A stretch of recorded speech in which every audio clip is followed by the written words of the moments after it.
What's up, y'all? Yeah, that's pretty nice. Go for Trent. Trent, after the game, we talked a little bit. You said the guys kind of picked you up on that final play of the game. Can you just take us through the play where they scored on and what you saw and kind of the reaction you got from your teammates on the sideline? Yeah, it was poor eyes by me. We were in a cover 3. Lost in the backfield when I seen Baker do the run fake, and yeah, that was my bad. And I went to the sideline and told everybody that. But again, just to reiterate, B. Cook, Jay Reed, Shamari came over there while I was, ticked off that I let up a score that allowed them to tie the game.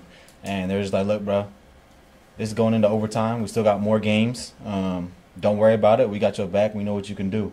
And for me, that was just a way to kind of lock back in and also just be like, man, that's special to be in a locker room where guys, you give a big play in the game. They're like, don't worry about it. Don't stress. We got your back. I think that kind of speaks volume as to the character of what we have in here. Not just in your case, but how much energy do you think you draw from each other on a week-to-week basis? Yeah, it's everything. We always talk about it. If you go listen to our pregame speech by B. Cook or Jay Reed ever, they're always talking about energy, energy, energy. And OBC always talks about energy is contagious. And with football, things don't always go your way. So we always talk about big plays, that can suck the energy out of people or things like that kind of determine a few games. When you're able to just stick together and everybody's out there having fun and enjoying each other and celebrating after certain plays, it kind of just brings the motivation to go out there and play a little bit more. You guys have had some new guys come in, some on offense, some on defense, and they seem to be energized to be here. Does that give you guys some energy too to have some new guys come in because they're like, I get to be a Chief now. This is pretty good stuff. Yeah, no doubt. I think everybody who's able to come in here, I've been able to see they come in and they just get right back to what our philosophy is about. I don't think we've ever brought anybody in here that I've personally seen that's been about themselves or been selfish or been like, oh, I came here and I'm this person. They all kind of just come in here and lock in and get into our philosophy of what we are about the Chiefs, and I love it. And they always bring a lot of energy like we just talked about, and it's just fun to see guys come in here from other teams, listen to their stories, and then see what they're going to be able to produce for us. And kind of like D-Hop the other day having a huge game, which, for us, we haven't seen D-Hop have many big games like that in the past few years. So for him to come in, step up, learn the offense this quickly, have a big game, it brings a lot of confidence not only to the defense but to the offense too. You guys, as a secondary tackle, pretty physical team as well. Just what's the emphasis in that room for being part of the run defense? Yeah, that's everything. We talk about it all the time. Pre-practice, we go over run fits. During practice, we go over run fits. Fortunately for me, last year being at nickel, I got to learn a lot about the run game, and that's facts. This defense, if you're a defensive back, you got to tackle. You got to fit the run. You got to set the edge.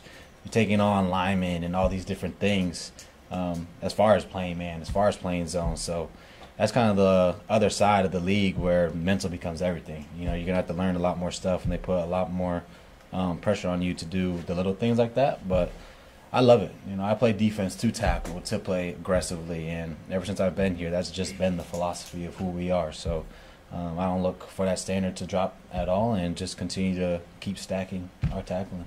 I'm trying to remember. The only time you played against DeAndre Hopkins in your career was that first game of your career, right? Yeah, and I didn't even match up against him, actually. Okay, yeah. So you never guarded him. I know you left early that day, but you never. Is there anything you remember about him just from that day, even though you weren't? Oh man, not specifically from that game, but over the years, I'm always been able to watch D-Hop and have a lot of respect for his game. Not only as a player, but as a person, behind the scenes, his work ethic. I've been able to see him firsthand, just how he holds himself, how he carries himself around the locker room. And he's one of those guys that I've been able to learn from already, during the game, a little bit, pre-practice and stuff. He'll just give you little hints of stuff at receivers or what an offense philosophy is that, for me, I love. I love learning about the game. I love learning about different offenses. So when you get a vet who's able to come in here and is knowledgeable about football, I usually gravitate a lot to those guys. Can you give us an example of maybe some of those tips you're talking about? Yeah. One of it, earlier today, actually, he just hit me with, as teams start to see you throughout the season and see your weaknesses or seeing things that they beat you on, they tend to, come back at you with the same stuff. And little things like that, during the season, you're like, yeah, it makes sense, but just having someone reiterate it or just be like, don't forget this thing, definitely helps a lot. Role-wise for Joshua, it's been a little bit of an up-and-down season, but he played a lot last game. Just how have you seen him handle that, and how did you feel like he came out? Yeah, I mean, I've been able to watch Josh over these past 3 years and watch him grow as a player, you know. And he's one of those guys where the more confidence he has, the better he plays. And I think that's on us as vets to kind of keep him in that mindset, because nobody's perfect. I mean, I'm not perfect. Nobody on that field is perfect. So being able to put your arm around a guy kind of like they did to me and be like, it's good, we got your back, we have trust in you. He's made plays before. He has picks. He's been in big games, Super Bowls. So just keeping him on the right track, I think, is the big thing for us to be able to do for Josh, because, like I said, we love him out there. I trust him being out there, and I know he's able to do his job well.